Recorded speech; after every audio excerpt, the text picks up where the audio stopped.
दीजिए तो मैं अपनी तकरीर शुरू कर दूं। पढ़िए अल्लाहुम्मा सल्ली अला सय्यदना व नबीना व मौलाना मुहम्मद इम्मादिल जूदी वल करम व अला आलिहि बारिक व सल्लिम सलातो व सलामन अलैका या रसूल अल्लाह।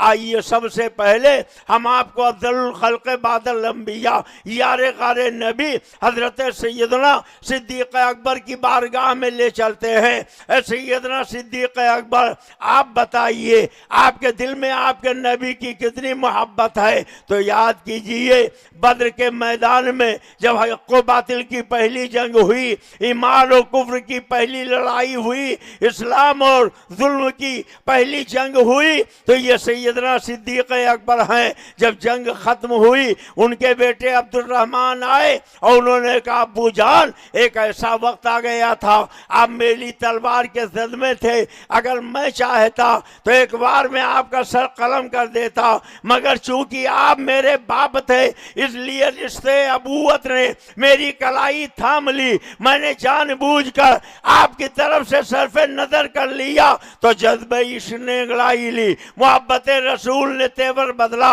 ईमान में डूबी हुई आवाज़ सिद्दीकी उभरी, फरमाए अब्दुर्रहमान ये तेरा कुफ्र था जिसने जज्बे मुबारज़त को सर्द कर दिया। वल्लाही लज़ीम अगर यही मामला मेरे साथ पेश आता तो ये तलवार अपना काम कर जाती और ये चश्मे फलक भी देख लेती कि एक शफीक बाप ने अपने चहीते बेटे की गर्दन को अपने नबी की मोहब्बत में कैसे कलम कर दिया है। गोया सिद्दीक़ अकबर ने बता दिया मोहम्मद है मताए आलम ईजाद से प्यारा, पिदर मादर बिरादर जानो माल औलाद से प्यारा। सुभान अल्लाह, सुभान अल्लाह, नारे तकबीर, नारे रिसालत, मुनाज़िरे हिंदुस्तान। हजरत आइए हजरत सिद्दीक़ अकबर के बाद मैं आपको हजरत उमर फारूक आजम के दरबार में ले चलूं। ये कौन है हजरत उमर फारूक आजम?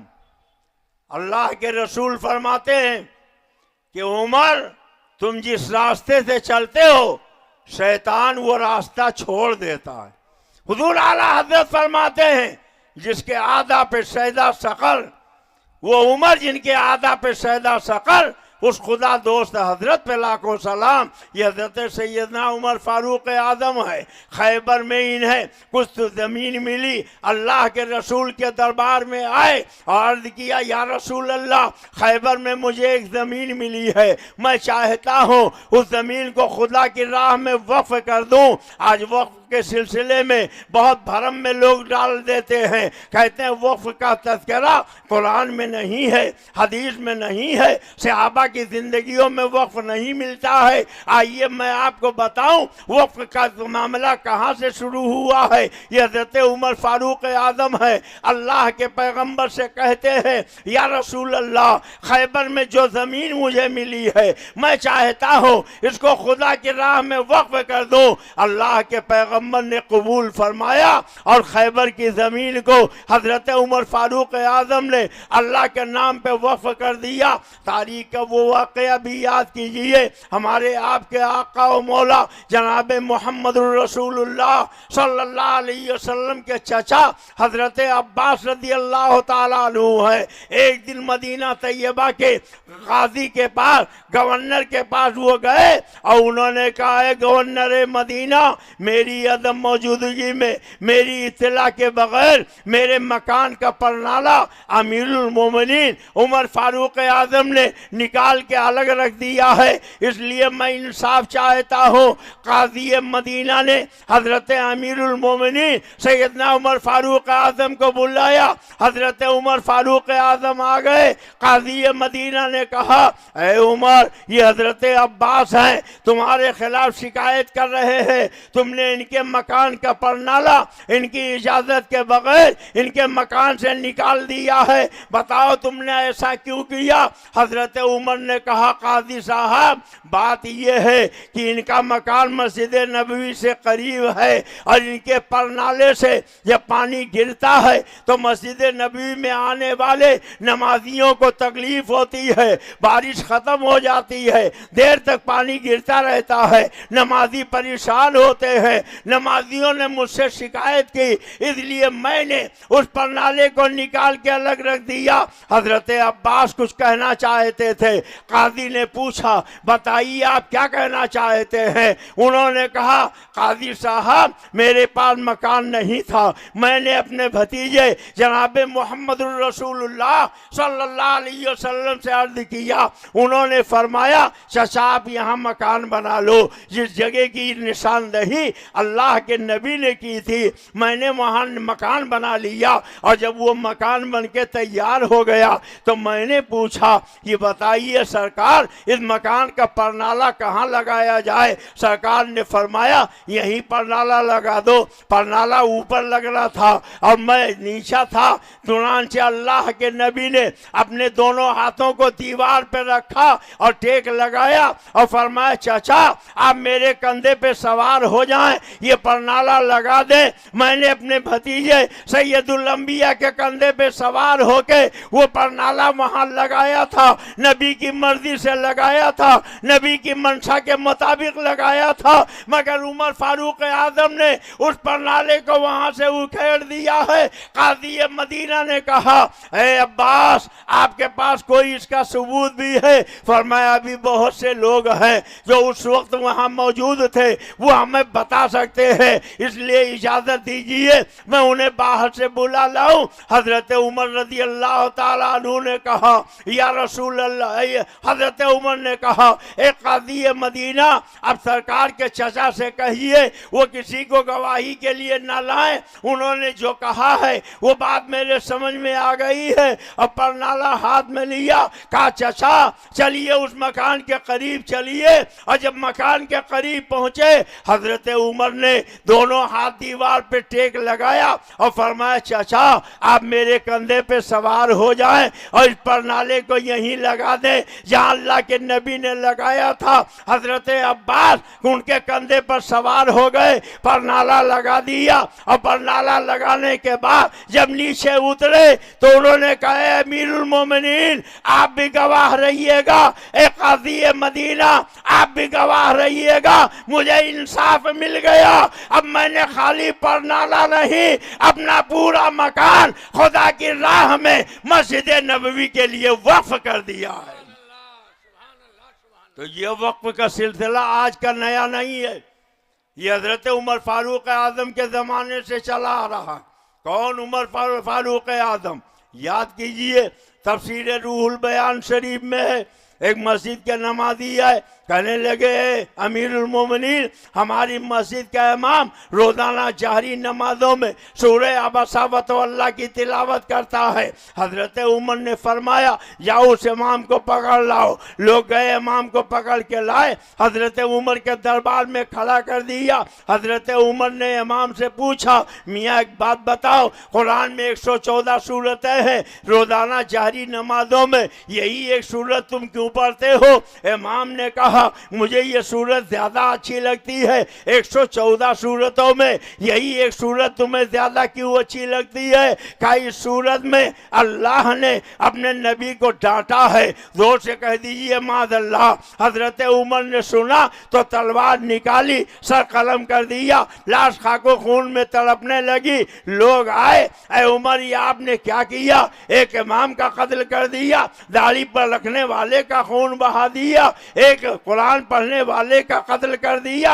हजरत उमर ने फरमाया, हाँ हाँ मैंने दाढ़ी वाले का कत्ल किया है, कलमा पढ़ने वाले का खून बहाया है, इमाम की गर्दन कलम की है, मगर खुदा की कसम उमर की तलवार ने किसी मुसलमान को कत्ल नहीं किया है। कहे उमर जब ये दाढ़ी रखता था तो क्या मुसलमान नहीं था? जवाब सुनो, जज्बे इश्क ने गड़ाई ली, मोहब्बत रसूल ने तेवर बदला, ईमान में डूबी हुई हजरत उमर की आवाज उभरी। उन्होंने फरमाया कि जो शख्स ये अकीदा रखे कि अल्लाह ने नबी को डांटा है, वो चाहे जितनी लंबी दाढ़ी रखे, चाहे जितना कलमा नमाज पढ़े, वो तो मुसलमान हो ही नहीं सकता है। हजरत उमर ने सर कलम करके बता दिया, नबी का इश्क मुकद्दम है उम्मती के लिए, चिराग जैसे जरूरी है रोशनी के लिए। आज लोग कहते हैं मौलाना साहब साहब आप दाढ़ी वालों को काफिर कहते हैं, कलमा पढ़ने वालों को काफिर कहते हैं, कुरान पढ़ने वालों को काफिर कहते हैं, नमाज पढ़ने वालों को काफिर कहते हैं। हम काफिर इसलिए नहीं कहते कि वो दाढ़ी रखते हैं, हम काफिर इसलिए नहीं कहते कि वो नमाज पढ़ते हैं, हम काफिर इसलिए नहीं कहते कि वो कुरान पढ़ते हैं, हम काफिर इसलिए कहते हैं कि वो कलमा पढ़ने के बाद भी नबी मोहतरम की तौहीन करते हैं, कुरान पढ़ने के बाद भी रसूल खुदा की गुस्ताखी करते हैं, और इमामत करने के बाद भी अल्लाह के महबूब की शान में तौहीन करते हैं। और जो मेरे नबी की तौहीन करे, बोलो मुसलमानों, वो मोमिन होगा कि काफिर? अरे जोर से बोलो, जोर से बोलो। आप कहोगे कौन तौहीन करता है, तो इजाजत दो चार की शक्ल में मैं आपको बता दूं। बोलिए, बताऊं? सो रहे हो कि जाग रहे हो? कितने लोग जाग रहे हैं, जरा हाथ उठाइए। हमारे रफीक भाई बहुत अच्छा पढ़ते हैं, आपने उनकी जबान से नाते रसूल और मनकबत के अशार सुने, और बहुत से लोग उठ के चले गए। मगर तकरीर भी सुना कीजिए और नात भी सुना कीजिए। जिनको सुनना है वो जी लगा के बैठे, इंशाअल्लाह ईमान ताज़ा होगा, अकीदा निकलेगा, रूह में तवानाई पैदा होगी। झगड़ा शुरू कहाँ से हुआ, आप इजाजत दो तो बता दूं। बोलिए, बताऊं? ये है इस्माइल देहलवी की किताब तक़वतुल ईमान। क्या नाम है? मेरे पीरो मुर्शिद सरकार शेरे बेशे सुन्नत फरमाते थे, ये तक़वतुल ईमान नहीं, तफ़वीतुल ईमान है। ईमान को फौत कर देने वाली किताब। और इस किताब को जब इस्माइल देहलवी ने लिखा तो सबसे पहले दिल्ली की जामे मस्जिद में कायदे तहरीक आज़ादी अल्लामा फजल खैराबादी ने इससे मुनाजरा किया, हार गया, और फिर जूते चप्पल छोड़ के मस्जिद से भाग गया। आप जानते हो अल्लामा फजल खैराबादी कौन है? तन के गोरे मन के काले अंग्रेज हमारे मुल्क में आए, ताजिर बन के आए, मगर उन्होंने यहां जब देखा तो नीयत बिगड़ गई, और धीरे धीरे पूरे मुल्क के हिंदू और मुसलमानों को उन्होंने गुलाम बना लिया, और फिर इस मुल्क में राज करने लगे। सबसे पहले जिसने जिहाद का फतवा दिया, आप बताओ उनका नाम आप जानते हो? हम ये नहीं कहते कि खाली सुन्नी उलमा ही ने मुल्क आज़ाद कराया, मगर अफसोस इसका है कि आज गैरों के नाम तो लिए जाते हैं, उन्हें तो मुजाहिदे आज़ादी बताया जाता, बल्कि जो लोग अंग्रेजों से तनख्वाह लेते थे, आज कलम और कागज की बुनियाद पर उनको मुजाहिदे आज़ादी कहा जाता। थोड़ा सा आप वक्त दीजिए तो मैं आपको आपकी तारीख याद दिला दूं। सबसे पहले जिहाद का फतवा देने वाले अल्लामा फजल खैराबादी हैं, जिनकी किताब आज हमारी दरसगाहों में पढ़ाई जाती है, जिस किताब को पढ़ के लोग आलिम बनते हैं। अल्लामा फजल खैराबादी ने दिल्ली की जामे मस्जिद के मिंबर पे खड़े होकर ऐलान फरमाया, इन गोरी चमड़े वालों से जिहाद करना फर्ज है। तन के गोरे मन के काले अंग्रेजों को जब तक मुल्क से हम निकाल ना देंगे, हमें चैन नहीं आएगा। अल्लामा फजल खैराबादी का ऐलान सुनने के बाद पूरे भारत के हिंदू और मुसलमानों के खून खौलने लगे, सब अंग्रेजों के खिलाफ सीना सिपर हो गए। अल्लामा फजल खैराबादी दिल्ली से चल के अपने वतन खैराबाद आ गए, सीतापुर के पास है। ए मोहतरम बैठ जाइए। ए बाबा, बाबा, हाँ बैठ जाइए। मैं 3 साल से बीमार हूं, मैंने तकरीर बंद कर दी है। अभी हमारे नकीब इजलास बता रहे थे, अल्लाह का शुक्र है 100 से ज्यादा मेरी तकरीरें बाहर मुल्कों में हो चुकी हैं।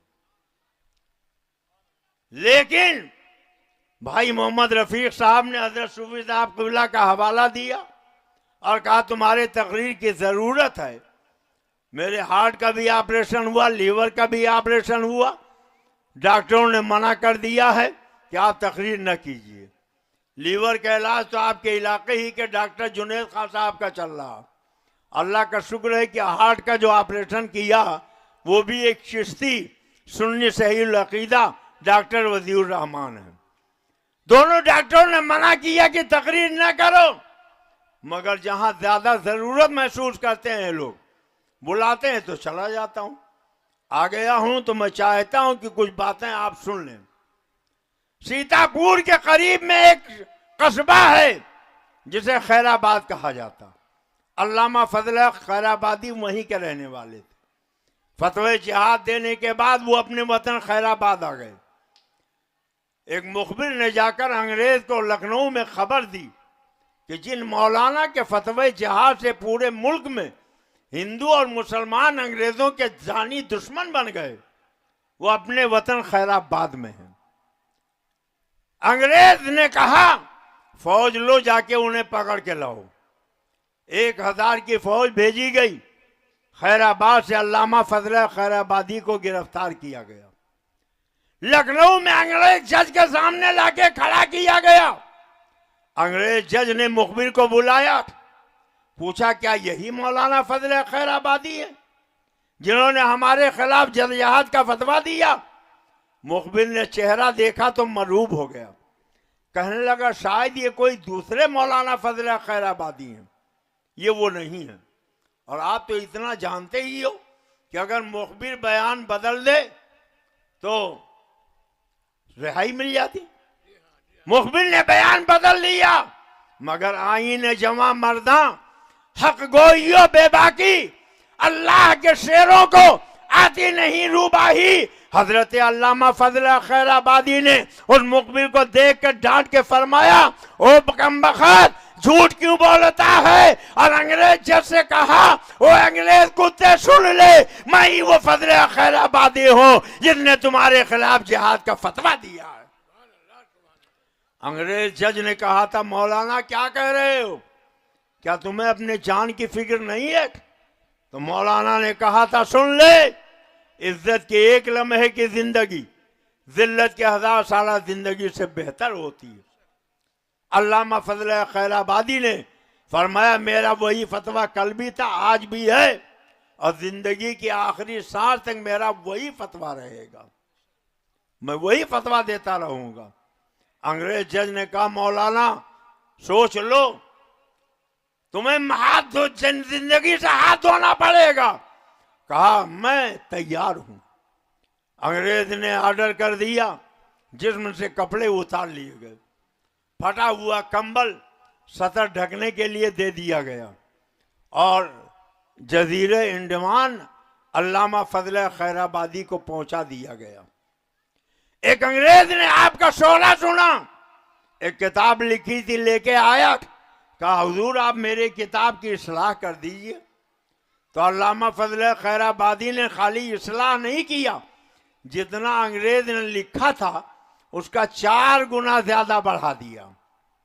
वो आया, उसने जब देखा तो उसकी आंखें फटी की फटी रह गई कि कई साल मेहनत के बाद मैंने जितना लिखा था अल्लामा ने 4 गुना ज्यादा हाशिया बढ़ा दिया। कहा आप जैसे काबिल लोग कहाला पानी की सजा भुगतें, ये अच्छा नहीं है। आप सिर्फ इतना कह दीजिए कि मुझे अपने फतवे जिहाद पे अफसोस है, मैं आपको रिहाई दिला दूंगा। अल्लामा फजल खैराबादी ने उस अंग्रेज के मुंह पे थूक दिया और फरमाया गोली चमड़े वाले कुत्ते सुन, मेरा जो फतवा कल था वही आज भी है, वही जिंदगी के आखिरी सांस तक रहेगा। बीमार पड़ गए, 4 आदमी उठा के बैठाते थे तब दवा पीते थे। जिंदगी की आखिरी घड़ी आ गई, इंतकाल हो गया। आशिक का जनाजा था, बड़े धूम से निकला, काफी लोग साथ साथ में जनाजा लेकर चले। एक नौजवान अपने हाथ में एक लिफाफा लेके आया, उसने एक जनाजा देखा, भीड़ देखी, पूछा ये किसका जनाजा ले जा रहे हो, इतनी भीड़ क्यों है? कहा तुम्हें नहीं मालूम, कायदे तहरीक आजादी अल्लामा फजल खैराबादी का इंतकाल हो गया। हम उन्हीं को दफनाने के लिए ले जा रहे हैं। नौजवान की आंख से आंसू बहने लगे, हाथ का लिफाफा छूट के नीचे गिर गया। लोगों ने कहा इस दयारे गैर में इनका कोई सनासा नहीं था, कोई हमदर्द नहीं था। इनके मौत की खबर सुनकर तुम रोने लगे, तुम्हारा इनसे क्या रिश्ता है? नौजवान ने कहा पूछ रहे हो इनसे क्या रिश्ता है? अरे ये मेरे बाप हैं, मैं इनका बेटा था। मैंने हिंदुस्तान से लेके लंदन तक मुकदमा लड़ा, अपने बाप की रिहाई का परवाना हासिल कर लिया, मगर मेरे गयूर बाप को ये गवारा न हुआ कि देश आजाद ना हो और मैं यहाँ आजादी की जिंदगी गुजारूं। इसलिए अपनी जान उन्होंने जहाँ अफ्रीका के सुपुर्द कर दी है। अब मुझे आप कहने दो, जब पड़ा वक्त चमन पे तो लहू हमने दिया, जब पड़ा वक्त चमन पे तो लहू हमने दिया। अब बाहर आई तो कहते हैं तेरा काम नहीं। इसी दिन के लिए किस्मत ने क्या चुनवाए थे तिनके, इसी दिन के लिए किस्मत ने क्या चुनवाए थे तिनके कि जब रहने का वक्त आए तो घर को आग लग जाए। ये मुल्क हमारा मुल्क है, आपका मुल्क है। इस मुल्क की आजादी के लिए हमारे असलाफ ने कुर्बानियां दी हैं। आओ एक मुजाहिदे आजादी का और जिक्र सुन लो। आप तो बस किस्से कहानियां सुनने के मूड में रहते हो, लतीफे सुनना चाहते हो, अपनी तारीख सुनो। हिंदुस्तान की आजादी में अपने तन मन धन की कुर्बानी पेश करने वालों में आपके सुन्नी उलमा के चंद नाम मैं बताता हूं। मुफ्ती सदरुद्दीन आजुर्दा, मुफ्ती इनायत अहमद काकोरवी, रोहिला पठान, हाफिज रहमत खां, आला हजरत इमाम अहमद रजा के दादा मौलाना रजा अली खां, और सुनो आखिरी मुगल ताजदार बहादुर शाह जफर, अल्लामा किफायत अली काफी। ये वो लोग हैं जिन्होंने इस देश की आजादी के लिए अपने तन मन धन की कुर्बानियां पेश की हैं।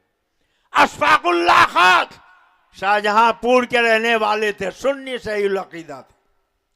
पंडित राम प्रसाद बिस्मिल के साथ उन्हें गिरफ्तार किया गया काकोरी केस में। उन्हें गिरफ्तार करके फैजाबाद लाया गया और फैजाबाद में उन्हें जेल की सजा दी गई और फिर उनको फांसी के लिए ऐलान कर दिया गया कि अब तुम्हें फांसी दी जाएगी। जब तख्तेदार पे ले जाके खड़ा किया तो जल्लाद ने पूछा, अशफाकुल्लाह खान अगर तुम्हारी कोई आखिरी ख्वाहिश और तमन्ना हो तो बयान करो, हम उसे पूरा कर दें। अशफाकुल्लाह खान ने कहा कागज और कलम दे दो।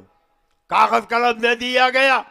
उन्होंने कुछ लिखा और जब तहरीर मुकम्मल हुई, लोगों ने पढ़ा, तो अशफाकुल्लाह खान ने फांसी का फंदा गले में पहनकर अपनी बूढ़ी माँ के नाम खत लिखा था। माँ आप मुझे बताती थी मैं बचपन में बहुत खूबसूरत था, मोहल्ले की औरतें मेरे हुस्न की तारीफ करती थी। आप कहती थी बहन ये अल्लाह की अमानत है। माँ अमानत का मतलब क्या है? जिसकी अमानत होती है जब तक वो चाहे रखे, जब चाहे वापस ले ले।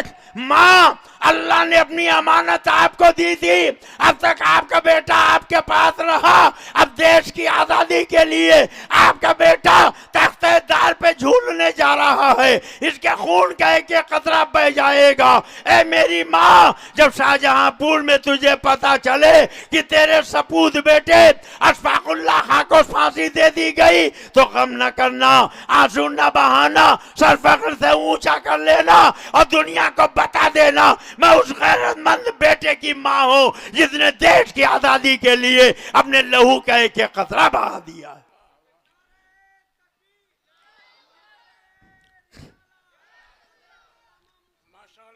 जब पड़ा वक्त चमन पे तो लहू हमने दिया, अब बाहर आई तो कहते हैं तेरा काम नहीं। आखिरी मुगल ताजदार बहादुर शाह जफर को गिरफ्तार किया गया। सवेरे लोग आए, जहां पना चलिए, जहां पना आपका नाश्ता तैयार है। और नाश्ते की मेज तक जब लेकर पहुंचे, खानपोश से ढका हुआ एक तख्त रखा था। तुम हंस रहे हो, तुम्हें हंसी आ रही है।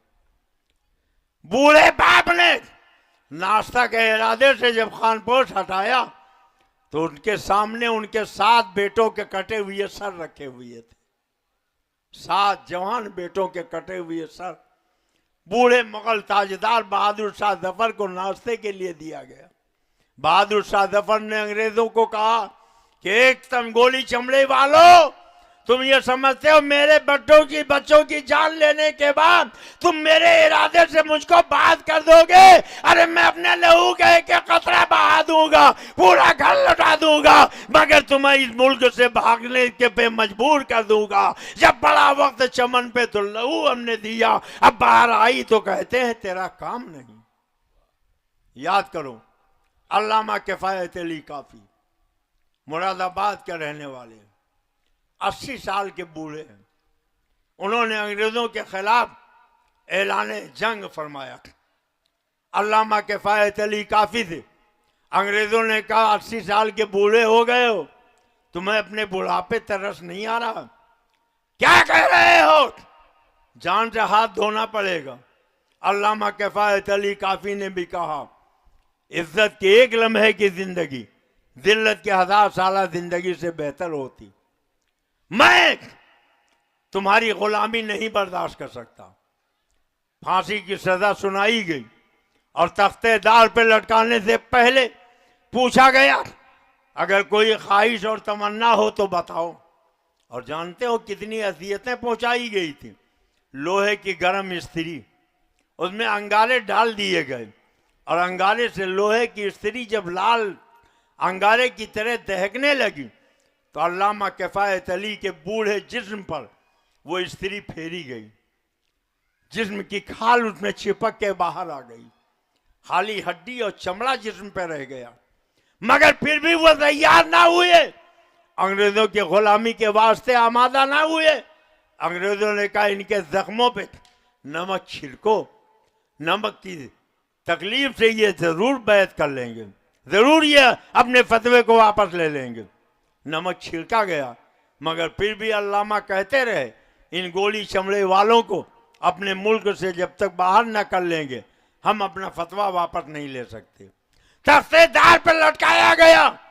पूछा गया कोई आखिरी ख्वाहिश और तमन्ना हो तो बयान करो। तो अल्लामा किफायत अली काफी ने कहा था कलम कागज दे दिया जाए।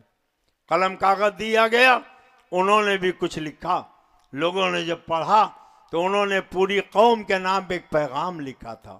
सुन लो मुसलमानों, अल्लामा किफायत अली काफी ने क्या पैगाम तुम्हारे नाम लिखा था। कोई गुल बाकी रहेगा ना चमन रह जाएगा, पर रसूलुल्लाह का दीने हसन रह जाएगा। हम सफीरो बाग में हैं, कोई दम के चहचहे बुलबुले उड़ जाएगी, सोना चमन रह जाएगा। और अकीदे का शेर सुनो, अल्लामा किफायत अली काफी ने फांसी का फंदा गले में पहन के कहा था जो पढ़ेगा साहिबे लौलाक के ऊपर दुरूद, जो पढ़ेगा साहिबे लौलाक के ऊपर दुरूद, आग से महफूज उसका तन बदन रह जाएगा, आग से महफूज उसका तन बदन रह जाएगा और सफना हो जाएंगे काफी वो, लेकिन हश्र तक नामे पाके मुस्तफा और पंजतन रह जाएगा। नारे तकबीर, नारे रिसालत, मुनाज़िरे अहले सुन्नत, नारे तकबीर। काश वक्त होता तो मुजाहिदीन आजादी के तज़किरे आपके सामने मैं रखता। दिल्ली के चांदनी चौक से लेकर मुरादाबाद तक सड़क के किनारे कोई दरख्त ऐसा नहीं था जिस दरख्त पे किसी आलिम की लाश न लटक रही हो। ये उलमा का खून बहाया गया और उन्हीं की कुर्बानियों का ये नतीजा है। काश देश आजाद हुआ। हमने मुल्क को आजाद करने के लिए कितनी कुर्बानियां दी हैं। ताजदारे अहले सुन्नत सरकार मुफ्ती आजम की बारगाह में लोग आए, कहा हुजूर पूरा मोहल्ला पाकिस्तान चला गया।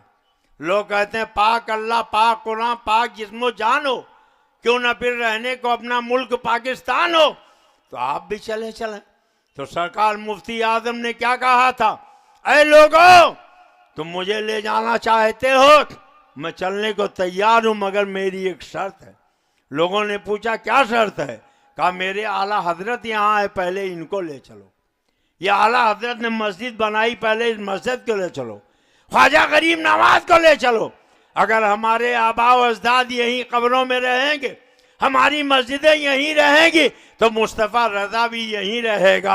वो जान बचाने के चक्कर में अपना प्यारा मुल्क छोड़ कर नहीं जा सकता है। मेरे पीरो मुर्शिद मदर आला हजरत शेरे बेशे सुन्नत ने पूरे मुल्क में बड़े बड़े जलसे किए, कॉन्फ्रेंसें की, और उन कॉन्फ्रेंसों में उन्होंने लोगों से कहा था, ए लोगों, जिस मुल्क में पैदा हुए हो, तुम्हारा मजहब उस मुल्क से तुम्हें मोहब्बत का दर्ज देता है, इसलिए अपना वतन छोड़ के मत जाओ, अपना वतन ना छोड़ो, ये अपना वतन छोड़ के मत जाओ। अगर चले गए तो तुम्हारे आबा अजदाद की कब्रों का क्या होगा, तुम्हारी मस्जिदों का क्या होगा। इसलिए हजरात मैं आपको बताना चाहता हूं, ये मुल्क किसी के बाप का नहीं है, जितना किसी दूसरे का उतना ही हमारा भी है। जब पड़ा वक्त चमन पे तो लहू हमने दिया, अब बाहर आई तो कहते हैं तेरा काम नहीं, खूने दिल दे के निखारेंगे रुखे बरगे गुलाब, हमने गुलशन को सजाने की कसम खाई है। मगर एक और भी शख्सियत है, ये देखिए, ये किताब है तज़किरतुर रशीद। उस तज़किरतुर रशीद में लिखा हुआ है कि अंग्रेज़ों ने मौलवी रशीद अहमद गंगोही कि इस किताब में लिखा है कि कासिम नानोतवी से आके पूछा कि ये बताइए मौलाना कासिम नानोतवी कहाँ है। तो जहाँ वो खड़े थे एक कदम आगे बढ़े और कहा अभी तो यहाँ थे। तो लोग ये समझे यहाँ से चले गए होंगे, अब लोग पीछे ढूंढने चले गए और ये वहाँ चले गए। आप सोचिए, आपके बुजुर्ग हैं अल्लामा फजल खैराबादी, अल्लामा किफायत अली काफ़ी, आखिरी मुगल ताजदार बहादुर शाह जफर, रोहिला पठान, हाफिज रहमत खां, आला हजरत के दादा मौलाना रजा अली खां, जिन्होंने तन मन धन की कुर्बानियाँ पेश करके इस मुल्क को आज़ाद कराया है और ये दीन के